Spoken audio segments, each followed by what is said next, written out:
Hello and welcome everyone to our third 2023 summer webinar and open house series, Raw Food, Does It Really Make a Difference?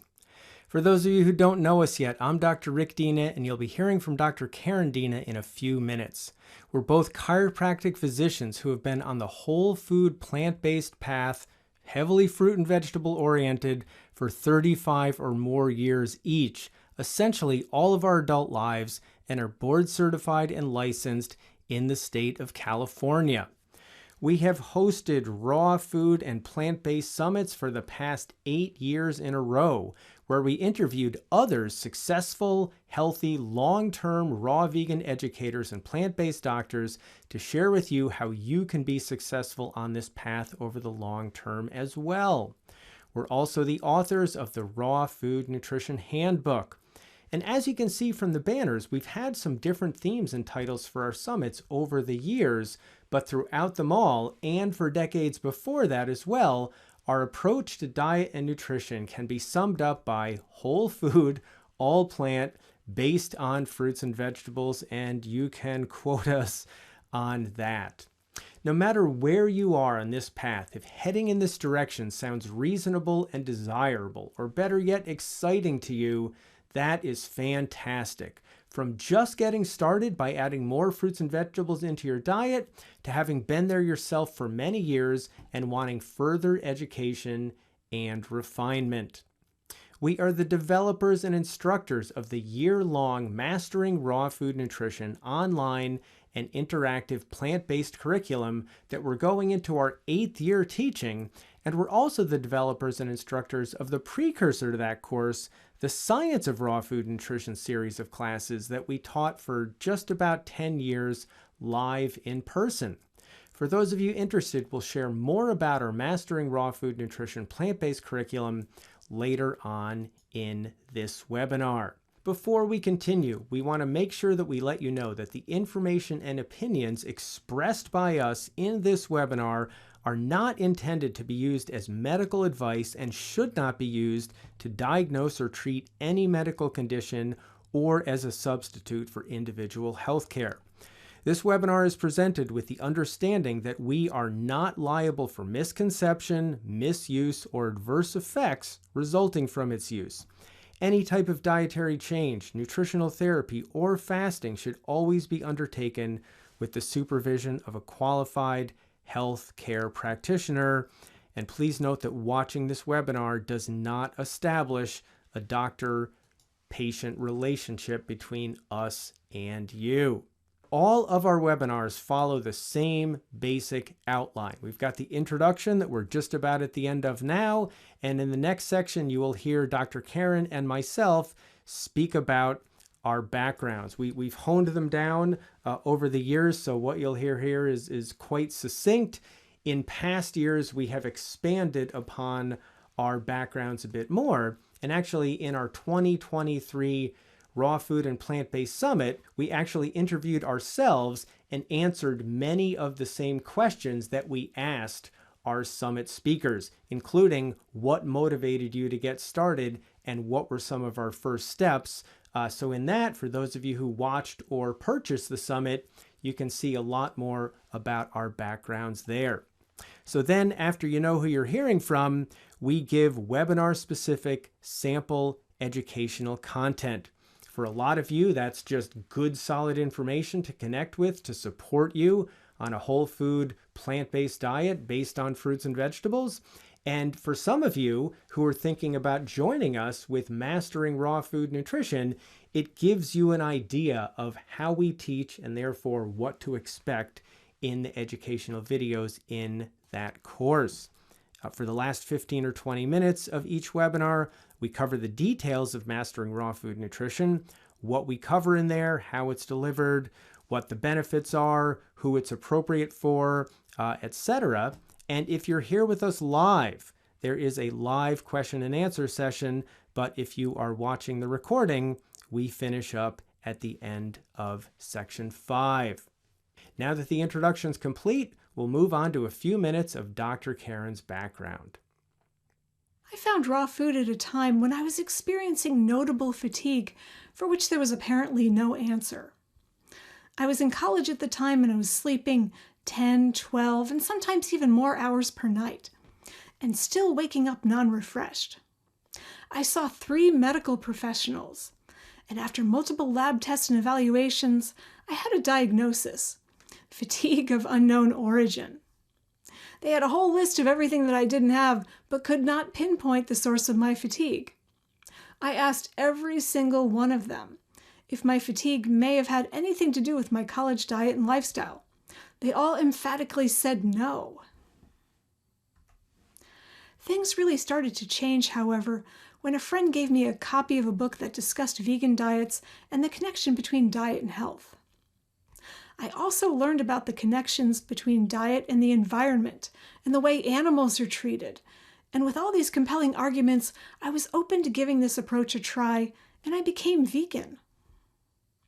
In addition to feeling good about eating compassionately and leaving a lighter footprint on the earth, I was so excited to find that my fatigue actually started to improve, despite what the so-called experts, in this case the medical professionals, said would happen. This personal experience opened the door to my thinking that diet really could make a difference in health and left me open to exploring other opportunities. When I learned about and implemented a raw food diet, my energy soared far beyond the impressive improvements that I experienced by eating vegan. Long story short, my fatigue vanished, along with a variety of other symptoms that I'd had for years, and I had more energy than I knew what to do with. I could not remember a time when I felt better. I started to look healthier and I slept better. I enjoyed exercising and my digestion improved. I was so inspired by the health results I was experiencing that I felt compelled to learn more about the inner workings of the human body, nutrition, and the diet-health connection. I really wanted to immerse myself in learning as much as I could, so I earned a second undergraduate degree in biology and then received doctorate-level education in naturopathic medicine and chiropractic, which helped me to put everything that I observed into perspective, and on a much deeper level. Over the years, I've refined and revised my approach to raw food and tailored it to my individual needs. And we can show you how to do this too. Next, Dr. Rick will share with you a bit about his background and experience with raw food and plant-based nutrition. So take it away, Dr. Rick. Here are a couple of photos of me before and after from my late teens. They're about a year and a few months apart. In the process of going from the first photo to the second one, as you can imagine, I felt an awful lot better. That very much inspired me to keep learning as much as I could. Now, in the past year's webinars, I have given some more details about my background. I've included things like athletic endeavors, race times, etc. So if you go back to 2018, 19, 20 and watch some of those webinars, you can see more details. Also, for those of you who saw our 2023 Raw Food and Plant-Based Mastery Summit, Dr. Karen and I each did a self-interview where we shared quite a bit more about our background. So if you saw that, or if you have purchased the summit and have lifetime access, you can see more details. For this webinar, though, we're just going to cover the basics and keep things succinct to keep things moving. A few years after each of those photos that you saw, I graduated from the University of Connecticut with a degree in business administration. After graduating, I got a job as a chiropractic assistant and saw some really excellent things happen with patient recovery during that time. After a year of that, I had the opportunity to work at a raw vegan health institute in West Palm Beach, Florida. Some of you have been around the movement for a while. Remember the Juice Man, a guy named Jay Kordich, who would come on infomercials and talk about juices. So for a while back in the early 90s, I was part of the support team that would travel around the country and put on seminars and sell juicers and talk to people about the benefits of fresh fruits and vegetables and their juices. So that was pretty fun. At that point, it was extremely clear to me that I was really into health and wanted to make a lifetime career out of that. So I went back to school to earn a doctorate degree in chiropractic. And I've got to say, So many things that I knew about already about health got so much more clear, and I understood in so much more depth and understood how it all fit together so much more by learning all of the sciences, earning my doctorate degree to a level that just would not have been possible without some type of advanced degree like that. That also afforded me the opportunity to go to True North Health, where I did a 6-month internship and then ended up staying for 4 years. Those of you who don't know, True North Health is a medically supervised water-only fasting center. I got to witness or be involved in the supervision of the care of 600 to 800 fasting patients during that time. And I saw some absolutely remarkable things. A lot I could say about that, but it was truly remarkable, and got to just a wealth of clinical experience from that. I was actually stolen away from True North by my long-distance girlfriend at the time, whose name was Dr. Karen. She was becoming Dr. Karen. She actually was going to Bastyr University, as you heard her say, in the naturopathic medical program. So I moved up there with her, and I actually developed a curriculum that I taught to the naturopathic medical students. As I mentioned at the beginning, we developed the science of raw food nutrition curriculum over the course of several years. I mean, it was thousands of hours worth of effort to put that course together, and it laid the foundation. We taught that in person for about 10 years, and that laid the foundation for the new and improved Mastering Raw Food Nutrition curriculum that we are going into our 8th year of teaching now. For several of these years, in addition to a lot of clinical experience from True North, I worked with patients who were vegans and raw vegans, or those who would like to be, guiding them nutritionally, looking at their lab work, etc. And I learned an awful lot there as well. Things you can't learn from reading in books and those types of things.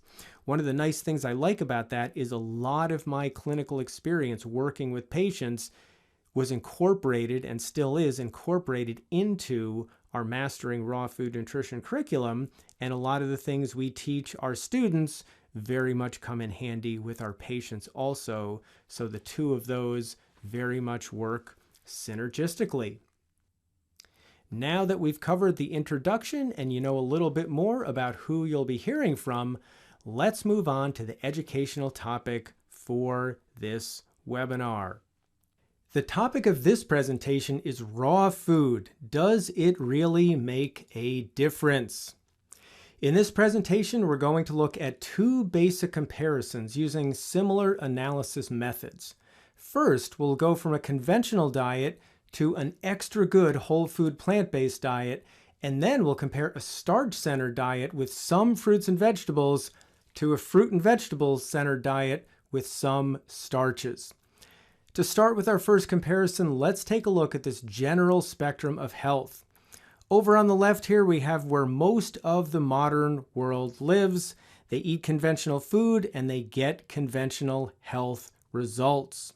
There's an undeniable cause and effect relationship between what's above the arrow and what is below the arrow. We could spend a lot of time on this chart, and we do in our Mastering Raw Food Nutrition courses. We spend hours going into the details here, but when people go on whole food plant-based diets, they can reverse many of these situations and dramatically improve their health, get off their medication, improve their quality of life so much, and that is fantastic. Piles of research over the years have shown this, and I'll bet some of you out there have experienced some of these improvements yourself. And in order for these results to happen, there are 3 major factors that we're going to look at here. Decreased undesirable substances, increased desirable substances, in other words, beneficial nutrients, and decreased digestive output, freeing up our body's resources to heal and repair itself. So let's take a look here. Conventional diets that are focused on animal products and processed foods typically are pretty high in total fat. A good percentage of that fat, about 40% of it in animal foods, is saturated fat. Now, depending on the mix of what you eat in the plant-based realm, typically you're going to be eating less total fat. There is cholesterol in animal foods, none in plant foods. There are many dietary carcinogens out there, two of which we will speak about briefly in today's presentation, known as acrylamide and dietary advanced glycation end products. There's also all sorts of other fun ones: polycyclic aromatic hydrocarbons, heterocyclic amines, lipid peroxides, etc. They tend to be in much lower levels in unprocessed plant foods. Usually way too much sodium in conventional diets. There's a lot less sodium typically in whole food plant-based diets. We've got a lot of sugar and other refined carbohydrates, white flour. Here we have unrefined carbohydrates, either complex carbohydrates or fructose and glucose, along with lots of fiber and water and nutrients in the case of fresh fruit. Even if you're not eating food organically grown, which is preferable, you're still going to get much lower levels of pesticides eating plant foods compared to animal foods, because we have a dramatic exponential increase in environmental contamination every time we go a step up the food chain. And preservatives, artificial flavors, and colors aren't there with whole natural foods. So we're going to take a little field trip here over to a dietary comparison. We're going to go to Chronometer, and we're going to take a look at two different diet plans here. This is what I typically used to eat. So bacon and eggs for breakfast, couple of each, toast with white bread and margarine and jelly on it, and some orange juice. Lunch, ham and cheese on bread with lettuce and mayo, some potato chips. I tried to get some multigrain chips in there to at least have something preferable to eat, and a soda. Dinner, cheeseburger on a whole wheat bun with some French fries. I did add a cup of mixed vegetables in there, peas and carrots, to try to at least get some good stuff into this diet, and a couple cups of ice cream for dessert. The extra good plant-based diet is something that I eat typically just about every day, including today was very similar. I had a cantaloupe for breakfast, both halves. Later on, I made a fruit and green smoothie out of a couple oranges, couple of bananas, few leaves of kale, some frozen mango, and frozen strawberries. All that was organically grown. Then in the evening, I started out with my pre-salad with a head of raw cauliflower. Talk about that a little bit more later on. And then for the salad, I had a large amount of lettuce and zucchini, and then made a dressing, a large batch of dressing, but the amount of dressing allocated to this salad was some fresh tomatoes, sun-dried tomatoes, a date, and then some chia seeds, hemp seeds, and walnuts in there. I sprinkled a few dulse flakes on top of my salad. And in some ways, this presentation is brought to you by that meal, because that's what's in my belly right now. Later on for dessert, I had 2 cups of grapes instead of 2 cups of ice cream. And I did consume 1/2 of a Brazil nut. So let's take a look at what we have here comparing these two. So let's start with calories. 2,500 calories versus about 2,000 calories. So it's not totally apples to apples, even though there's more calories on the conventional diet, but nevertheless, let's do some comparisons here. So let's start out with fat. We've got 110 grams of total fat, and we have 43 grams of saturated fat. We can compare that to, over on this side, 45 grams of total fat and only 6.4 grams of saturated fat. We've got 7 grams of omega-3s and 20 grams of omega-6s. That's about a 3-to-1 ratio, which in my book is absolutely fantastic. On the conventional diet, we've got 2 grams of omega-3. That actually does cover our needs, and 20 grams of omega-6. So that's about a 10-to-1 ratio of omega-6 to omega-3. That's considered to be pro-inflammatory, not as good.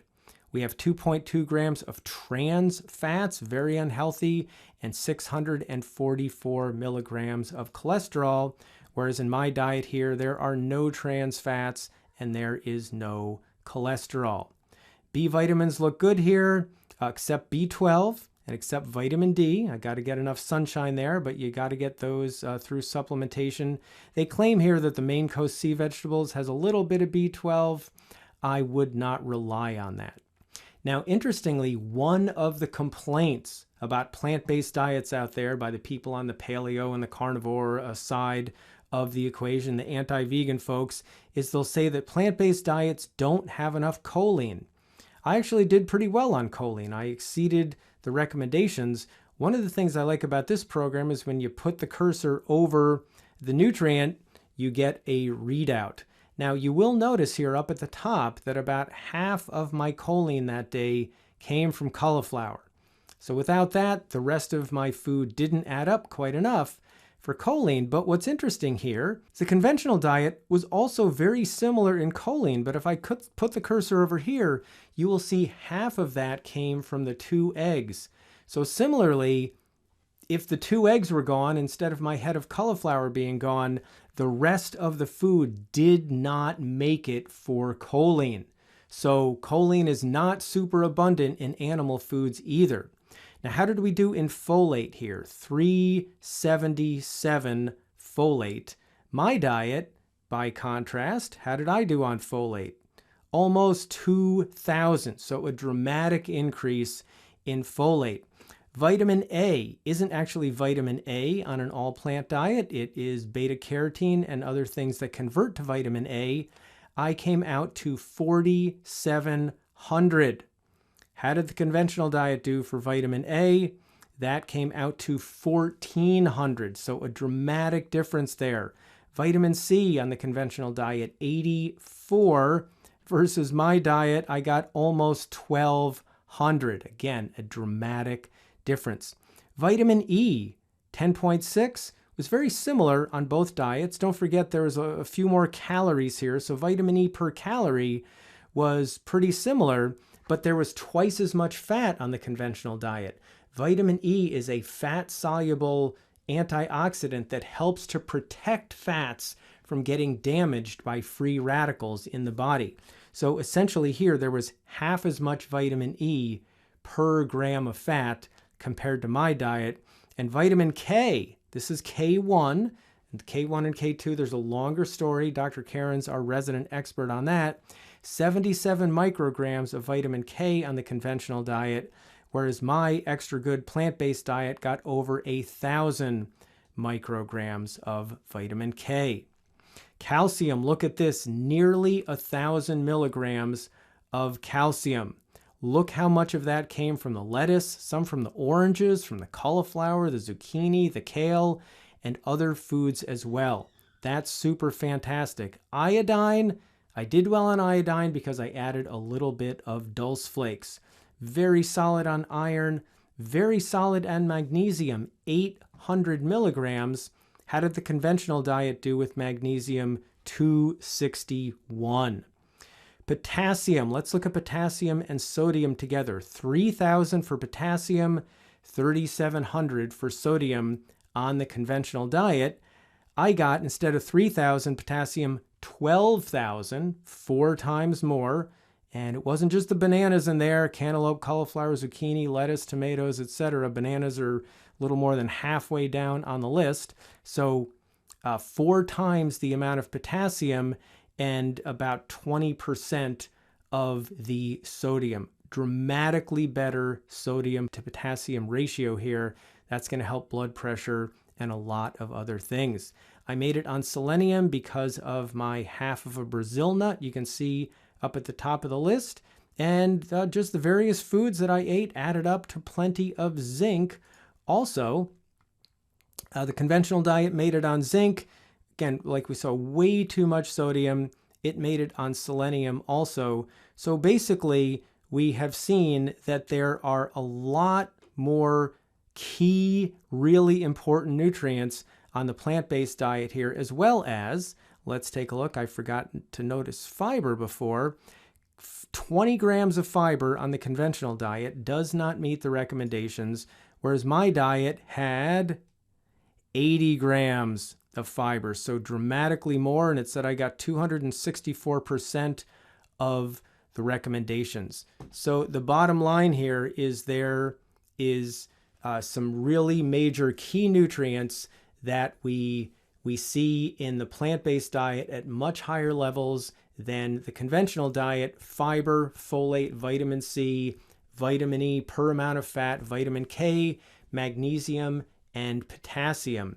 And the conventional diet was too high in cholesterol, total fat, saturated fat, omega-6 fats, and sodium. So there is a huge difference there. That sums up this slide. Oh, I also forgot to say a water content was many times higher on the plant-based diet, because you saw a lot of fruits and vegetables there, compared to the conventional diet. That's good for hydration, and between the high water and high fiber and relatively lower fat content, that means these foods are lower in calorie density, which means you can eat large quantities of them to feel full and satisfied without an excess of calories, which is hugely important for so many reasons, not just for keeping fat low.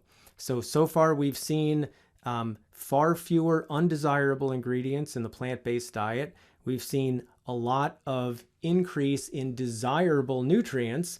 And now let's look at digestive output. This is something that's very difficult to quantify, but I'm going to talk about it a little bit here. So number one, I noticed that when I first went plant-based, I would sometimes actually overeat. And the reason I was doing that is because I was waiting until I felt like there was a brick in my stomach, because that's what I had associated with feeling full for most of my life. I soon learned that feeling didn't have to show up eating plant foods. So I got used to being full enough without that brick in my stomach, and I started to feel a lot better. So that's just one example that my body wasn't working as hard dealing with all of that food. Now, to illustrate this a little bit more, let's look at the whole spectrum here, from conventional eating to plant-based good, better, best, and juice fasting and water fasting. Those of you who listened to my introduction at the beginning heard that my first 4 years in practice after earning my doctorate degree was at True North Health Center, where people would come and pay us to not feed them. But what would happen is people would recover very dramatically from, let me just go back to these things that we saw at the beginning, all of this stuff and more would see dramatic improvements. And two of the things were going on. No undesirable ingredients coming in. There was no digestive output, even though there were no nutrients here. And there's a lot to talk about with fasting, but to me, the basic premise is that when you stop eating and you give your body a break, the energy and effort that your body would have used to deal with all the food now gets to go toward cleansing, healing, and repairing itself, and so many functions of the body normalize instead of being pathological. So that is the freeing up of digestive energy is huge. And as we eat a healthier diet, especially fruits and vegetables, we have a lot more energy because our body doesn't have to work as hard to deal with that food. So in any case, those are some pretty big deals. So let's look at the comparison to summarize here. We've got a lot of undesirable ingredients in animal foods and processed foods. We are missing a lot of key nutrients in much abundance, and that we're using a lot of energy digesting food. With the whole food plant-based diet, we have far fewer undesirable ingredients, substances. We have much more key nutrients, and we take it easier on our digestive system.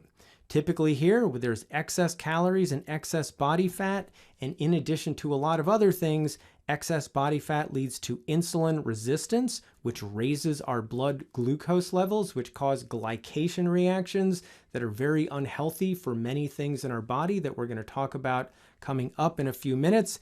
And all that extra fat, in addition to things from the diet itself, is pro-inflammatory in the body. Typically here you can eat more food and have fewer calories and more nutrients. That leads to a lower percentage of body fat, so you feel better, you have more energy, and among other things, your cells become more sensitive to insulin, which lowers your blood glucose level and decreases glycation and other complications in the body. And it tends to also be anti-inflammatory, which is really important. Now let's go to phase 2 of the comparison here, where I'm going to compare a starch-centered diet with some fruits and vegetables to a fruit and vegetable-centered diet with some starches. I'm going to go through this briefly, but if any of you would like to go to, where is my prop here? Go to our, let me get this here, our June 2022 webinar on our website, Raw Food Education. Let me show that. rawfoodeducation.com.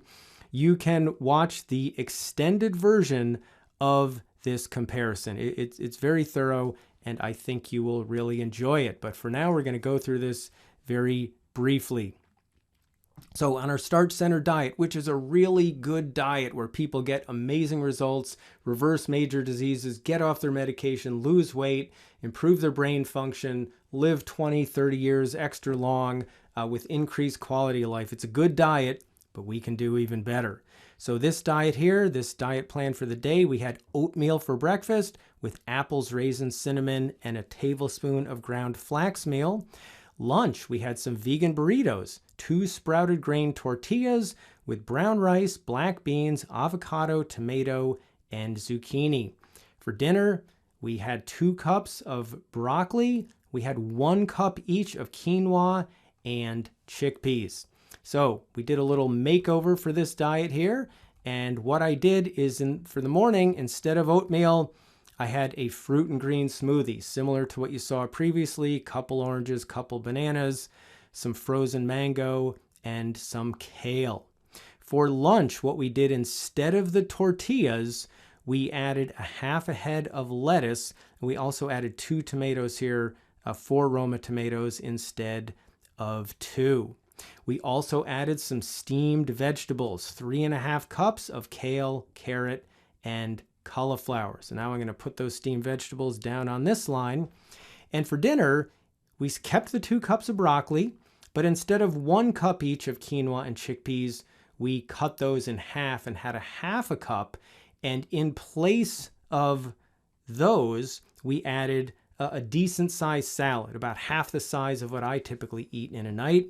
And what that salad was, it was the other half of the romaine left over from lunch, a couple more tomatoes in there, half cup each of carrot, zucchini, and cucumber, and then a dressing that was made out of lemon juice, celery, and onion, blended up first, and then you add some chia seeds and some walnut. So even though we added a significant amount of additional food, we actually decreased our calorie intake by about 100, because fruits and vegetables are low in calorie density.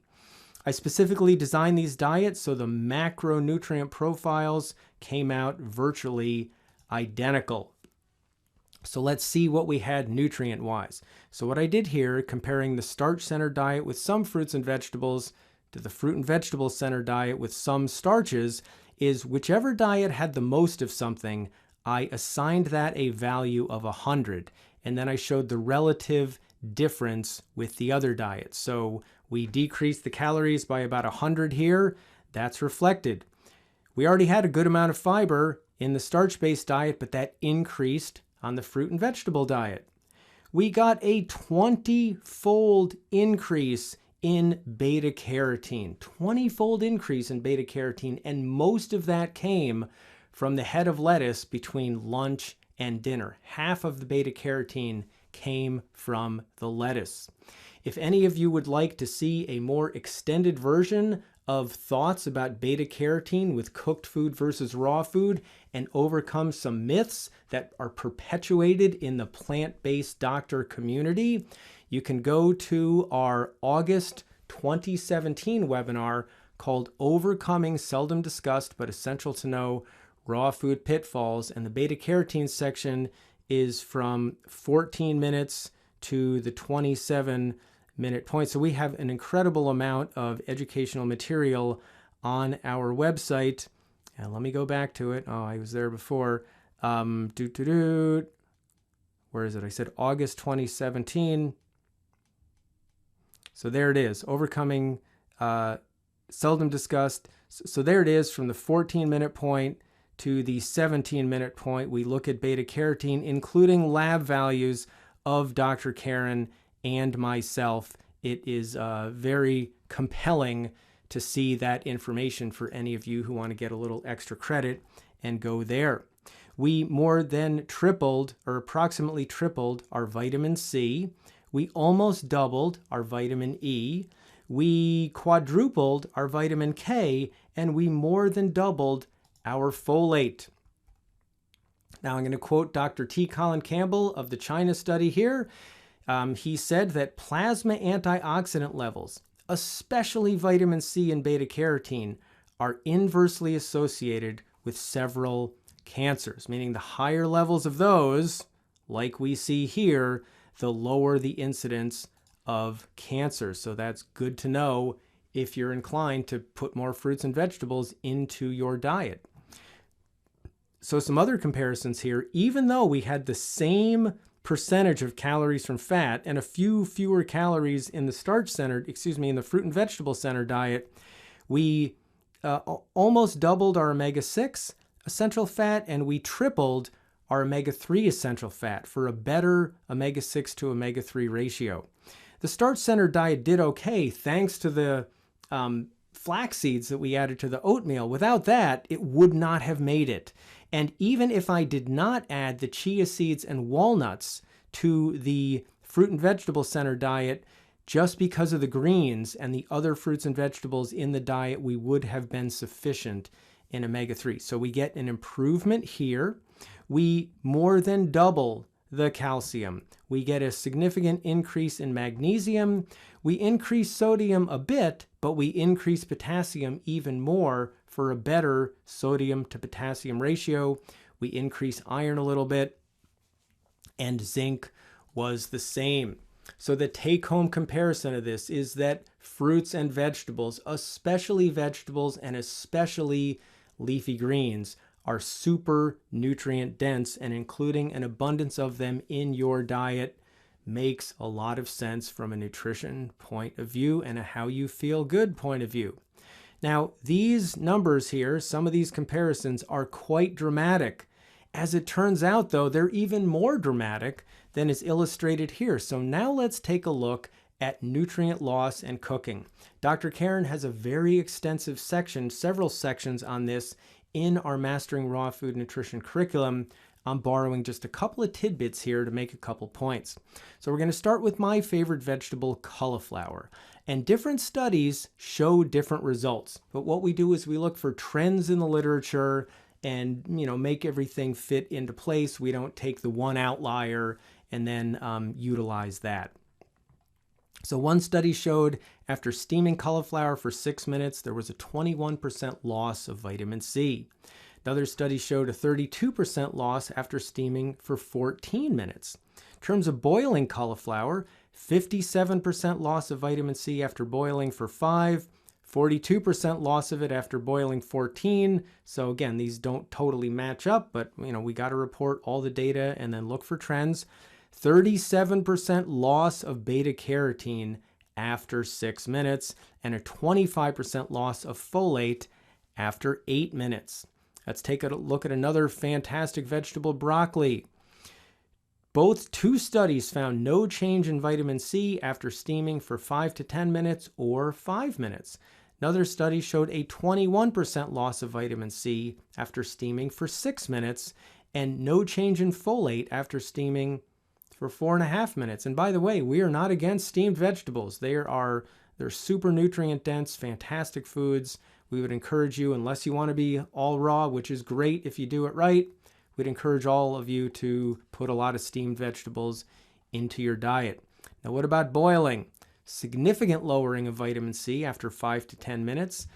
Various studies showed a 57% loss of it after 5 minutes. This study showed a 33% loss after 5 minutes.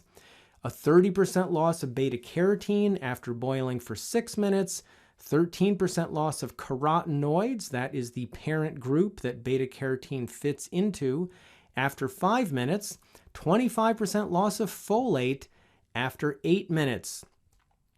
And not surprisingly, a review study said that there was greater loss of vitamin C with boiling compared to steaming. So again, some of these differences that we see here are even more amplified when you consider that there is actually nutrient loss from food when you cook it. All right, now let's go on to undesirable substances. We looked at a whole bunch like saturated fat and cholesterol and other things in the animal foods and in the processed foods. There are a couple here that we're going to look at out of many that relate to going from a plant-based diet, starch-centered, to more of a fruit and vegetable-centered diet. One of them is known as acrylamide. And acrylamide, as you can see here, is a toxic substance humans are exposed to from a variety of sources, considered to be a probable human carcinogen by the International Agency for Research on Cancer. And just for fun, because I am recording this in mid-July, some of you may have heard the news from that same group. Here they are, the International Agency for Research on Cancer finally came out and said that aspartame is probably a human carcinogen. So that's the same organization, and for a long time they've considered acrylamide to be a probable human carcinogen. It's also thought to have neurotoxic effects, in other words, affect the brain in a negative way. It's considered to be a, quote, cumulative neurotoxicant in rodents as well as humans. So what they mean by cumulative is it means that the negative effects of acrylamide build up over time as levels of acrylamide build up in the body.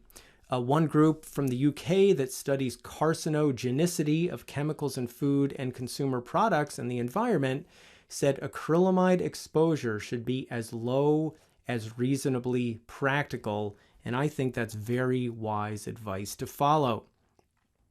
So how do we get acrylamide exposure? Well, it's been used in many industrial processes for many years. It's used in water treatment as a coagulating agent. It collects up toxins. You pull the acrylamide and the toxins out of the water. There's still some traces left. It's used in plastic building as a grouting agent for dams and pipes and sewers, paper and pulp processing. It's a cosmetic additive in some cases. It's used in dyes. So it's been studied. Its toxic effects have been studied for workers in these industries, and that's how they came up with some of these positions. There's a lot of it in cigarette smoking, but for non-smokers, heated carbohydrate-rich foods are the major source of acrylamide. So how do we get acrylamide in food? We take a food, like a lot of foods, that contains an abundance of a non-essential amino acid known as asparagine. We've got to have some sugars, such as glucose, in those foods. And then we heat those foods above 120 Celsius, which corresponds to 248 degrees Fahrenheit. That is the major recipe for forming this substance called acrylamide. So any food that's high in carbohydrates that contains a notable amount of asparagine that you cook at high temperatures above boiling or steaming will contain this substance called acrylamide. So let's put things in perspective a little bit. We said it's used in water treatment. There can be traces left in water. The EPA says in an 8-ounce glass of water, we don't want more than about 0.1 micrograms. EU says we don't want more than 0.1 micrograms in a liter of water. So US thinks we can have 4 times as much as the EU. But look at these numbers here with French fries and potato chips and Cheerios and corn chips. Much, much higher levels. Now, boiled potatoes, less than 3. Okay, that's as sensitive as the equipment was. They didn't detect any. Why? Because when you boil potatoes, and potatoes of all the common foods eaten are the highest in asparagine. That's the major factor in the level of acrylamide in different foods. but boiling did not get hot enough to create acrylamide. What about Cheerios, oats? Guess what? You heat up oats, you get acrylamide. How about corn chips? You heat up corn, you get acrylamide. Potatoes are extra high in asparagine, you get higher levels in potatoes. Let's though compare Pringles here, 1 ounce, to McDonald's French fries, 6 ounces. Not really a fair comparison. So if you take 6 ounces of Pringles potato chips, you'd get 150 micrograms. That's almost double what you have in the French fries. Why would that be? The more heat that's applied and the more the food gets cooked and crisp, the hotter the average temperature of the food, the more acrylamide is formed. With French fries, there's a crispy outer part and a soft inner part. The soft inner part stays soft because it did not get as hot. The outer part got hotter and it contains the most acrylamide. With potato chips, there is no inner soft part. So of the total volume of the potato, the average temperature got much higher cooking the potato chips compared to the French fries. If we look at potato wedges instead of French fries, we see a lower number. If you looked at a baked potato or a baked yam or baked squash or roasted vegetables, you tend to get lower numbers because there's not as much surface area. You've got an inner part that didn't get as hot and you form less acrylamide, but nevertheless, it's still there in all of those foods that I mentioned. So in order to avoid acrylamide, well, don't work in an industry that creates it, don't smoke cigarettes, and eat carbohydrate-rich foods that either haven't been heated at all or have been heated at water boiling temperature or maybe slightly above. By the way, pressure cooking kind of just borders on the threshold of acrylamide formation, so you might just form a tiny bit there, but with steaming and boiling, you really don't form any. So steamed vegetables, you lose some nutrients.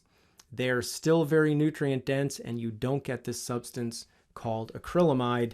You don't get it in fruits and vegetables. So when you switch from starches, depending on how you cook them, to fruits and vegetables, you lower your level of this toxic substance. And in my opinion, that is healthier. Our next substance considered to be carcinogenic in the human diet and cause other problems, we first have to look at diabetes. Many of you know that high blood sugar levels are not healthy because what glucose does is it sticks proteins together. When proteins are stuck together, they do not function as well as when they aren't stuck together. So a lot of you have heard of A1C, also known as hemoglobin A1C. Hemoglobin is the oxygen-carrying part of a red blood cell. It's made by 4 different proteins folded up together in a particular configuration that allows it to bind to oxygen, carry it through the body, and then release it all over the body to oxygenate all of our tissues. There are various types of proteins in hemoglobin. There's an A1A, there's an A1B, and there's an A1C. A1C is the one that is measured, and the more the A1C protein is stuck together, the higher your average glucose level has been over the life of that hemoglobin, which is typically about 4 months. Now, as it turns out, people with higher A1Cs are less able to deliver oxygen to their cells compared to people with lower A1Cs. So again, because the proteins are stuck together, they don't function as well, and there are many, many, many other examples of that in the body. In fact, all these different complications that you get from diabetes, and by the way, this is one of my very favorite topics, and I can and do talk about all these things for hours in our Mastering Raw Food Nutrition course, go into depth and detail so it all makes sense. But the bottom line is many of these complications come from these things called advanced glycation end products. So when glucose sticks protein together, that product is called an advanced glycation end product, also known as an AGE. So here's some interesting information from AGE research. In addition to AGEs created internally from circulating glucose, many arrive ready-made in the foods we ingest. I'm going to say that again. Many arrive ready-made in the foods we ingest. They go on to say, indeed, diet may be the single greatest source of AGEs, with lesser amounts arising internally, even in people with diabetes who have blood glucose levels that are too high that create more glycation reactions than they should as a result. Even in that case, the AGEs that come in from a typical diet are a greater amount than what gets formed internally. And then they say, and from another significant external source, cigarette smoking. So not surprising, cigarettes contain these things just like cigarettes contain acrylamide. That's part of the cancer-causing attributes of cigarettes. So before we talk about what foods AGEs are in so we can know to avoid them, let's take a look at something kind of cool but a little bit complicated looking here. Just focus here, and I'm going to explain this so it makes sense. Over on the right-hand side of this chart, a lot of you have heard of this stuff called CRP, reactive protein. It measures inflammation in the body, and we don't want too much of that. These guys stand for tumor necrosis factor alpha, vascular adhesion molecule, are also indicators of inflammatory and other unhealthful processes going on in the body. So for each of these charts, we see BL, baseline. They measured these in people before they started the study. And then they put people either on a high AGE diet or a low AGE diet. That's what these stand for. And what they saw is that these unhealthful indicators of inflammation and other things went up on the high AGE diet and went down on the low AGE diet. And then they did a washout period and then switched the groups and did it again. So here's what's really fascinating. The high AGE diet and the low AGE diet, and I'm not going to say this incorrectly, were made from the same foods. Same food. One diet had a lot of AGEs, the other had a lot fewer. How could it be, and I'm going to give you all a hint, how could it be that we can have the same food but different levels of this dietary toxic substance? Well, look at boiled potatoes, no acrylamide. Look at all these cooked potato products, a lot of acrylamide. So what they did to create the high AGE diet is they cooked the food at higher temperatures and for longer periods of time to create more dietary AGEs, because heat is a major catalyst for the creation of these substances. All right, so this research I've been talking about for, close to 20 years now, and it still holds true. Let's take a look at a more modern look at this. I have been a member of the Physicians Committee for Responsible Medicine. I don't know if you're all able to see this. Members since 1998. They do a lot of great research. And in the current issue, as of the time of this recording, summer of 2023, in the center of the magazine, I scanned it in here, you can see the staples.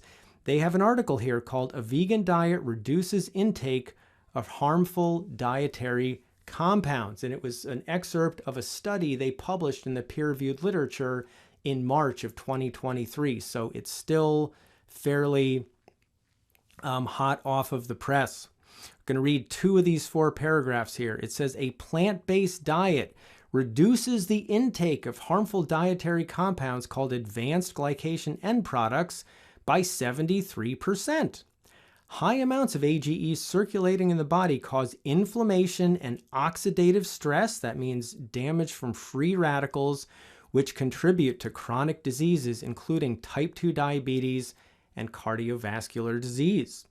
AGEs are created in the human body from a reaction among sugars, proteins, fats also. I didn't mention fats. It's mostly proteins during metabolism, but they are also ingested from food. AGEs are present in particularly high levels in animal products. Cooking with high heat under dry conditions, such as grilling, leads to a significant formation of new AGEs in animal products, And in all fairness, I'm going to add as well as plant foods. So let's actually take a look at that. I'm going to look at a couple of, or one particular research study where they measured almost 600 different foods. Oh, let me go back. I was getting ready before. I had it near the end. So they looked at about 600 different foods here, 549 different foods. And I compared a few where we're kind of comparing apples to apples. So this shows the AGE level per 100 grams. It shows the serving size, in this case, which is 30 grams, and the AGEs per serving. So if you look at this column, multiply that by 0.3, you come out to these numbers, maybe with a little bit of rounding errors. Raw chestnuts, 817. Roasted chestnuts, 1600. So we nearly doubled the AGE content of chestnuts by roasting them. Raw sunflower seeds versus roasted and salted sunflower seeds, we go from 750 to 1400, so nearly doubled. Now, if you spend a half an hour or so looking at all these numbers, going back and forth, like I have, it will confirm, again, what I've been talking about for a long time, and what the PCRM study said is that the majority of AGEs are in animal foods. And again, they said they got a 73% reduction in dietary AGEs going from animal foods to a plant-based diet. So let's take a look also, though, but we can go even lower by not cooking or only cooking at low temperatures with plant foods. So let's take a look here at raw tofu and raw soft tofu. I'm going to round these up just a little to 800 and 500. Broiled tofu, 4,000, much higher. Tofu sauteed, the inside of it, 3,600, the outside, 5,900. Why would there be more AGEs on the outside? Because the outside was in direct contact with the heat and it got hotter, more AGEs formed. The mean was 4,700. Good news here if you like tofu and you don't need to cook it too much. Boiled was very low down there near the levels of the raw tofu. So that was actually good to see. Now we actually get to compare apples to apples. Actually, after this example, boiled potatoes, 17, roasted potatoes, 218. So there's more than a 10-fold difference in the AGE content of potatoes from roasting them versus boiling them. And now you'll see these two columns are the same because the serving size is 100 grams. All right, speaking of apples to apples, let's take a look here. Macintosh apple, 13. Baked apple, didn't specify it was a Macintosh or not, but nevertheless, baked apple, 45. So we've tripled our AGEs compared to, with baking compared to raw. But you'll see these numbers are a lot lower than a lot of the other foods on the chart here. Vegetables, raw unless otherwise specified. Carrots, 10. Celery, 43. Cucumber, 31. If you take some carrots and some celery and add some broccoli and you grill them, you get 226. If we compare raw eggplant to grilled eggplant, we go from 116 to 256. We more than double the AGE content. Green beans, onions, tomatoes are really low here. Raw mushrooms are a little bit higher at 129, or quite a bit higher at 129. And if we grill, though, the mushrooms and the peppers, we get to 261. So again, we approximately double by high temperature cooking methods such as grilling. And what we see here is fruit juices are extremely low in dietary AGEs. So if you want to avoid these substances the most, we find the lowest amounts of them in fresh fruits and vegetables that haven't been heated, or if they are cooked at low temperatures. Good news, in my opinion. Now, one other quick thing to look at here. Let me bring the PDF back.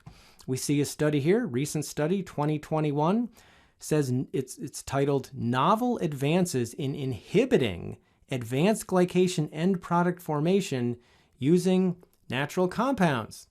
That sounds like a good thing to occur, right? Definitely. So let's see a couple of excerpts from that study. It's a pretty extensive study, but I'm going to take a few excerpts that are indicative of what we see when you examine it more thoroughly. One of the things it says vitamin C can compete with glucose for binding to proteins, reducing AGE production in vitro. So that means in a test dish, but if they see it there, they think there's a good likelihood it happens in vivo within us as well. That's pretty cool. Higher levels of vitamin C can protect us. Studies have shown that vitamin E has a good inhibitory effect on aging and glycation. So again, glycation is the process of glucose sticking proteins together and diminishing their function. Additionally, a combination of vitamin C and vitamin E has a greater inhibitory effect on glycation and AGE accumulation than either agent alone. Dr. Karen talks about in our Mastering Raw Food Nutrition class how vitamin C and vitamin E work together synergistically as antioxidants, and here is another example of them working together synergistically. And just to review, vitamin C and vitamin E here, we had a dramatic increase in the fruit and vegetable centered diet compared to the starch centered diet. Now, one other thing here. They said a recent study showed that sulforaphane suppresses, and this gets a little complicated, this stands for the receptor for AGEs. The body has ways to detoxify AGEs, and when it does so, free radicals are generated and inflammation is generated.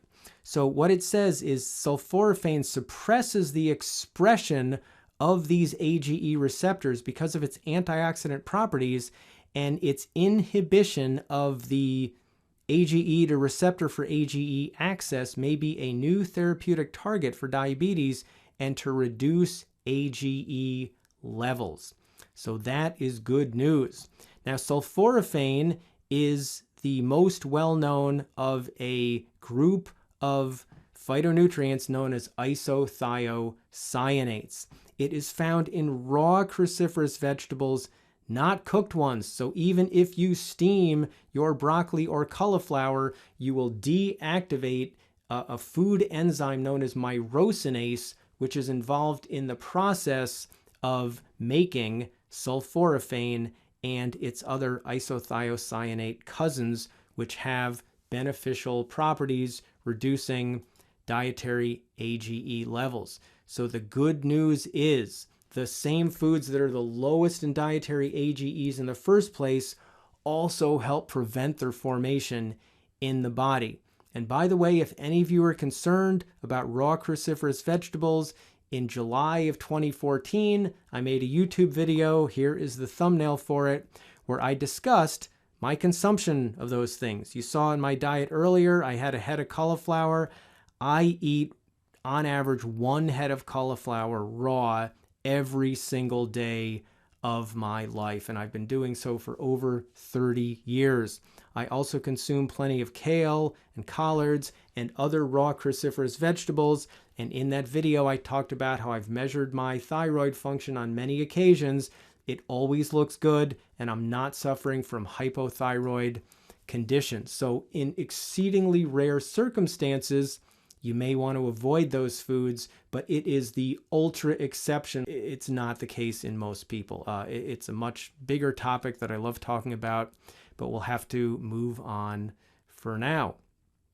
So going back to Dr. Campbell and the China study, he said that after decades worth of research and measuring thousands of people in China and looking at tens of thousands of data points, blood pressure levels, fiber intake, nutrient levels, all this kind of stuff, and outcomes, heart disease, cancer, diabetes, etc. The largest epidemiological study between diet and nutrition ever conducted on this planet. After all of that research, the conclusion was The richer the diet is in the kinds and amounts of nutrients provided by foods of plant origin, the lower is the risk for chronic degenerative disease. So great news. There are two corollaries to it. The first one is important, but not relevant to this presentation.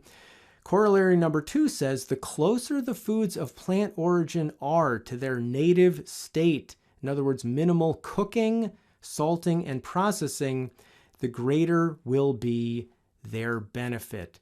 That makes complete sense to me, and it fits in perfectly with what we are talking about in this presentation. As long as I brought this up, I thought just for fun, I would show Dr. Campbell a couple of years ago when I was interviewing him for one of our plant-based summits.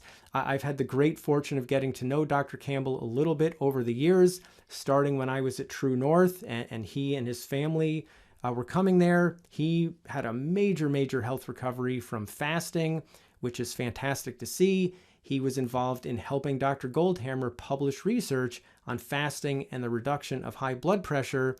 I happened to be there at the time and was involved in that study as well. In any case, just wanted to show Dr. Campbell, and it was a great honor to speak to him all the times that I have done so. All right, so let's start to sum up here. Here we've got the whole spectrum here from conventional eating, a little bit better, good, better, best, to juice fasting and water fasting to free up energy.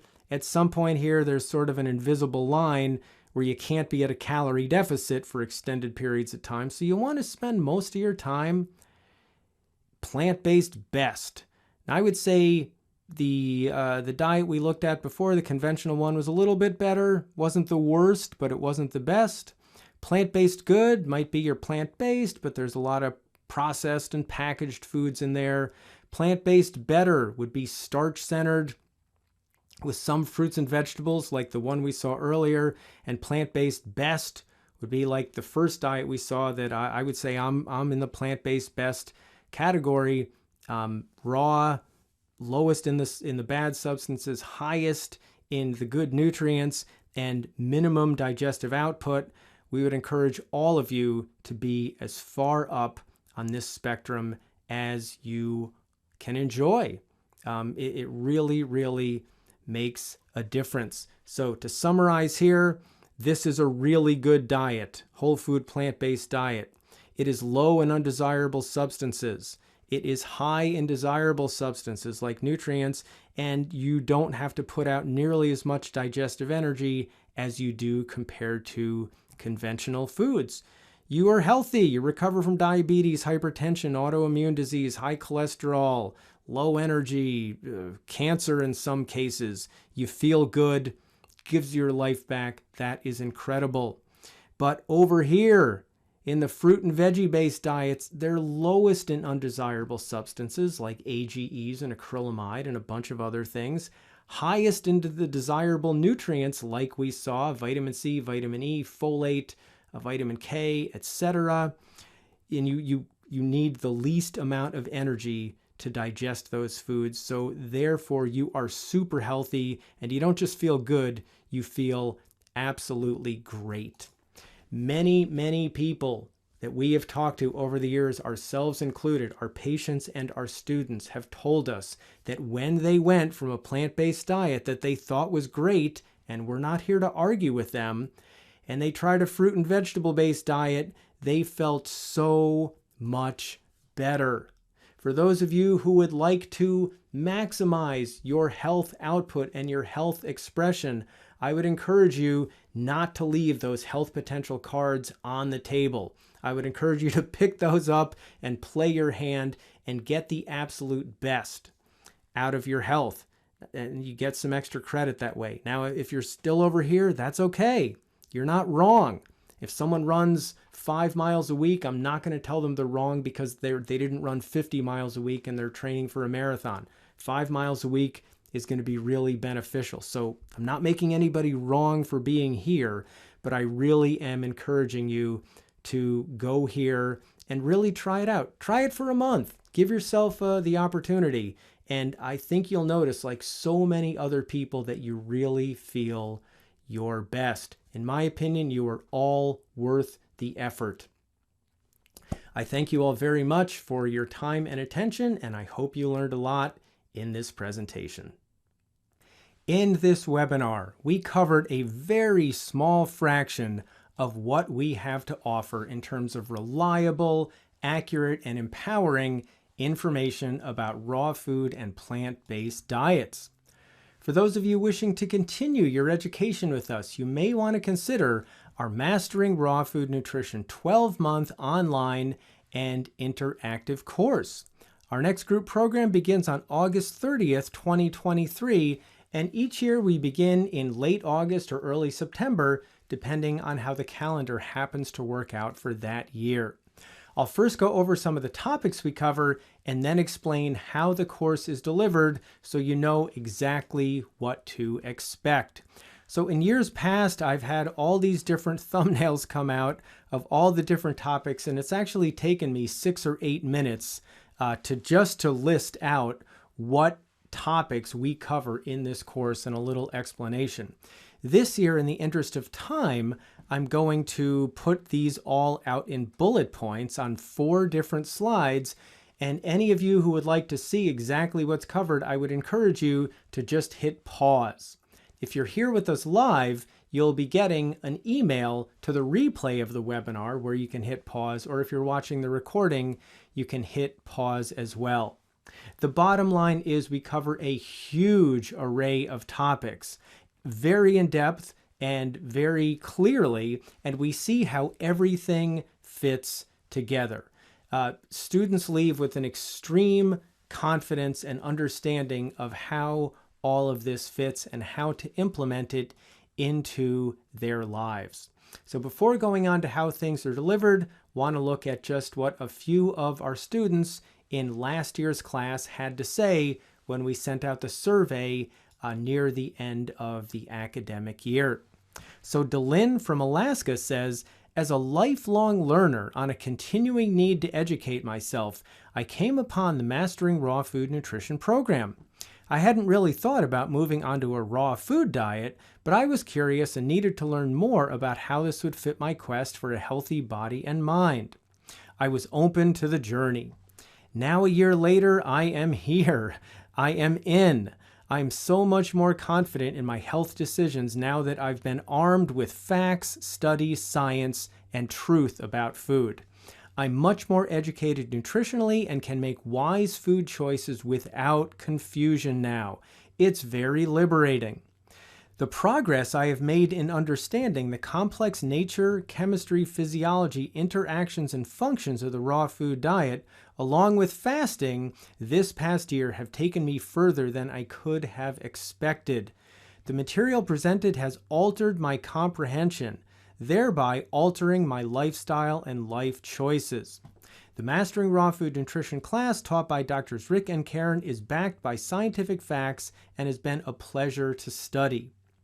The degrees of knowledge on all aspects of nutrition has been impressive and seems to me has left no stone unturned, no path unexplored, no aspect unaddressed. In short, comprehensive. So again, if you go back and look at all those topics, we cover, just about everything really important.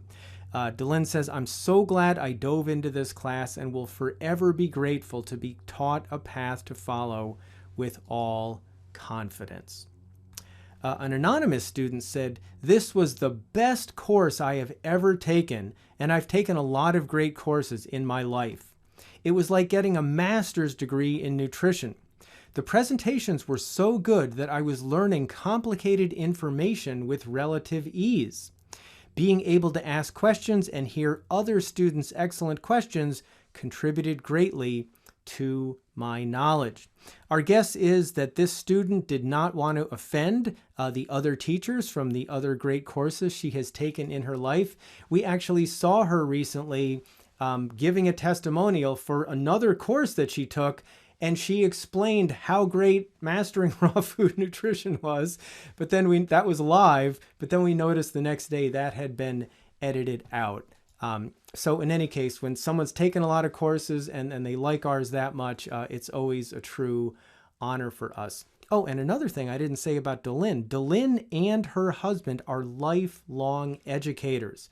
So the educators who take our course know what it takes to put a course like ours together, and they tend to appreciate it more than people who don't understand what it takes to put something like this together. It's a huge undertaking, but we see the results and we're really happy about that.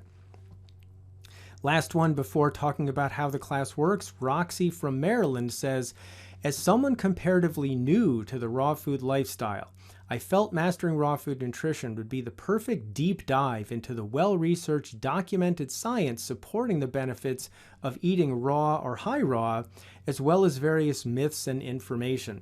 I wanted to learn not only to help myself, but also to knowledgeably share with and respond to the inquisitiveness of those in my personal life and on social media.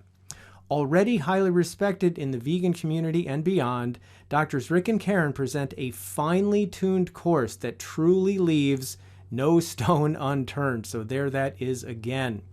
Their knowledge and expertise is evident throughout, and both Dr. Rick and Dr. Karen are skilled, patient, professional, gifted teachers. The variety of students participating from across the globe, from established health professionals and published authors to people similar to me, breaded the learning and sharing experience. No matter where you are on your health journey, this course, in my opinion, is a must. So again, we're always deeply honored to get those types of testimonials from our students when we send our survey out at the end of the year. And every single time we teach this course, there are those types of comments, and our students tell us on the weekly conferences and in emails and other things how grateful they are for the course. So how is it that we actually deliver this level of confidence and appreciation? So there are 2 hours worth of professional quality videos, very similar to what you saw here in this webinar, released per week. We make it convenient. You watch those videos on your own schedule, and they remain there for the rest of the course in case you'd ever like to review them, because the later material in the course does build upon the foundation we lay at the beginning. Now, each couple of hours worth of video content that you see takes us, oh my God, probably 10 to 50 hours worth of background time to do the research, to put it together, to think through how is this going to make sense to people. So we make extremely efficient use of your time.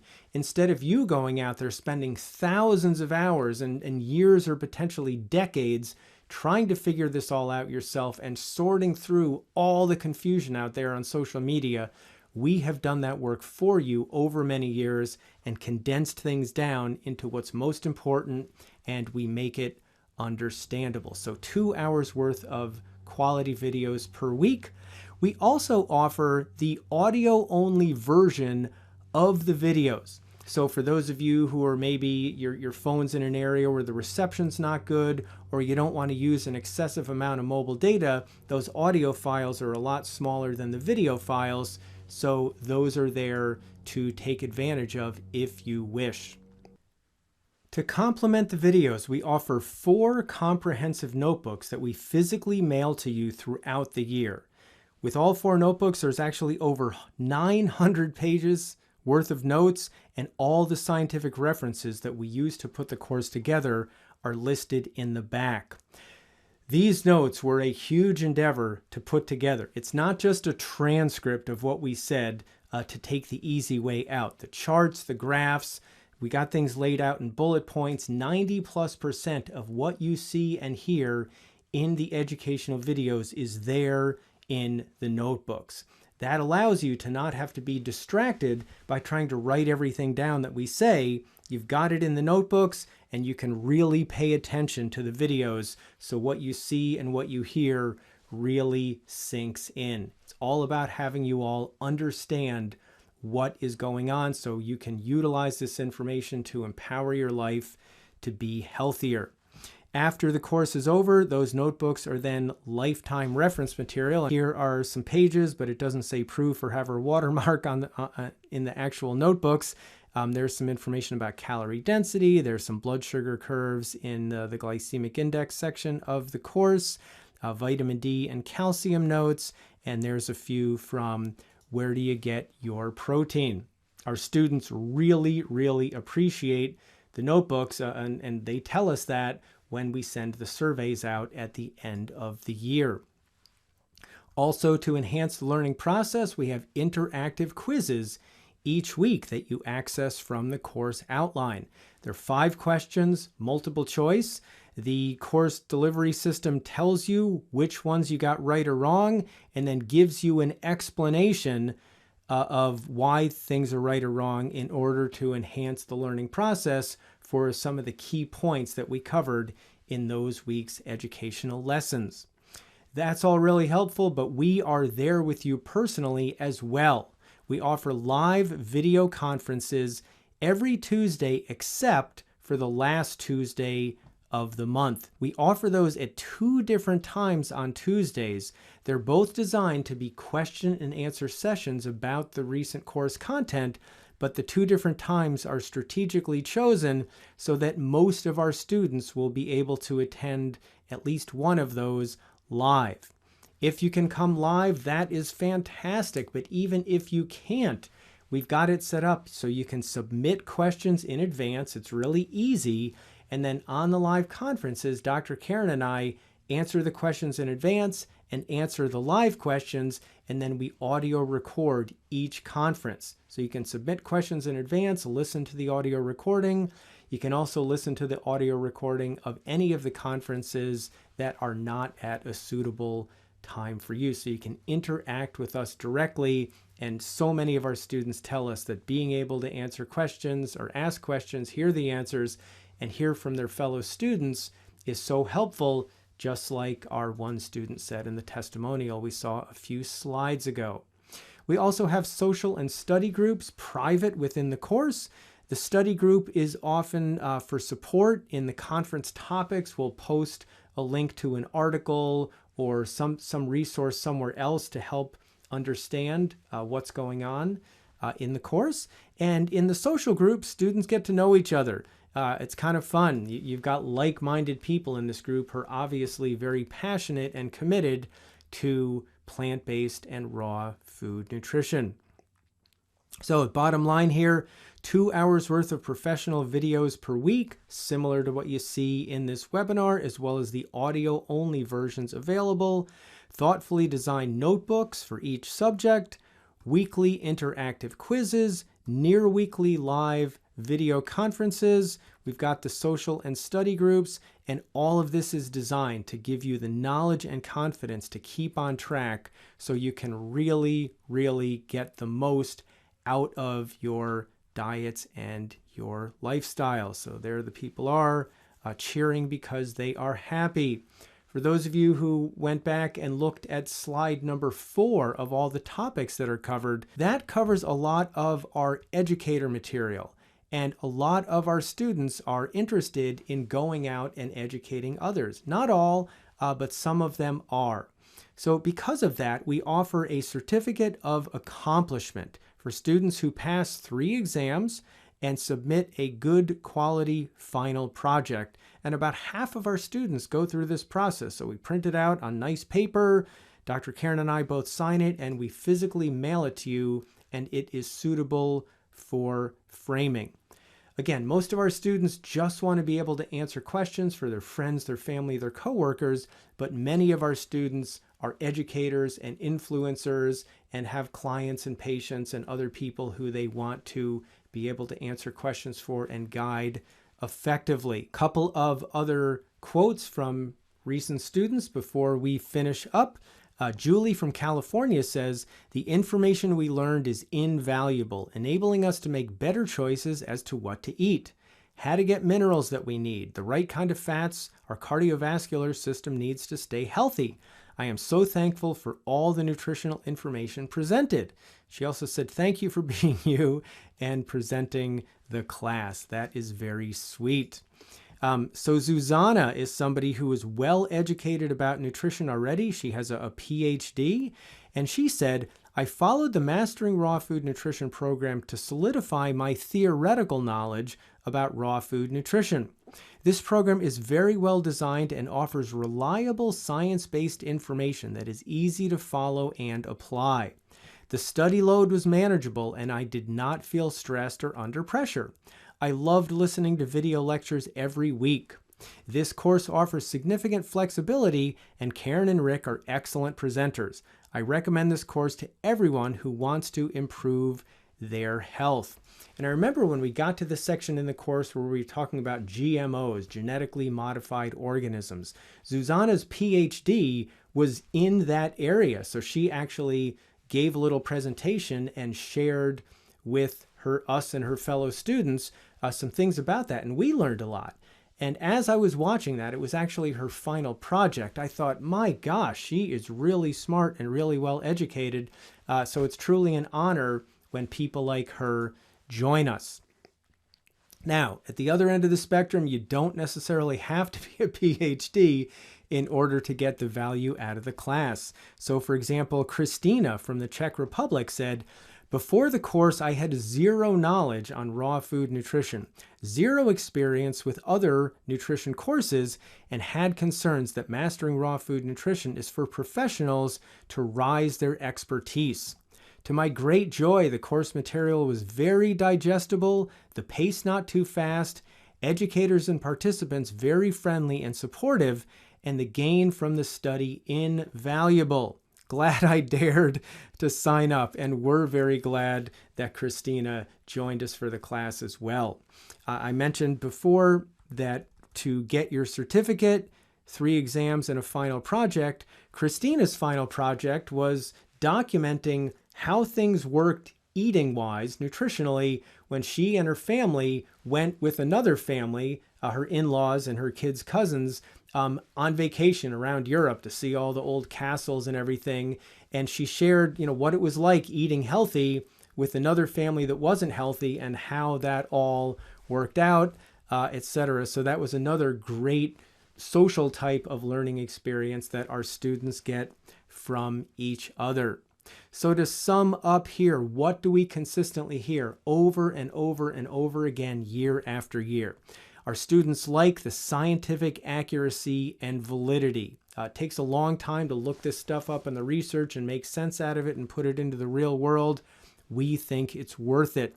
They tell us, like you just saw, we made complex topics easy to understand. We cut through the confusion so things make sense. And I've been saying this for years now, and it keeps holding true. There is only going to be more and more confusion over time. As more people jump in, there's more anti-raw and anti-vegan backlash. As more people are out there on social media with their opinions, not their facts. So this is just a great way to cut through that. And you see how everything fits together. It all makes sense. In terms of the behaviors we see from our students, they make major improvements to their diets while they're taking the course. Not because it's a support group or anything like that, but by going through the educational process, a support component naturally comes out of that, and it's hard not to be really motivated to implement what you are learning. Because our students are so well educated, they're much more likely to keep things up over the long term.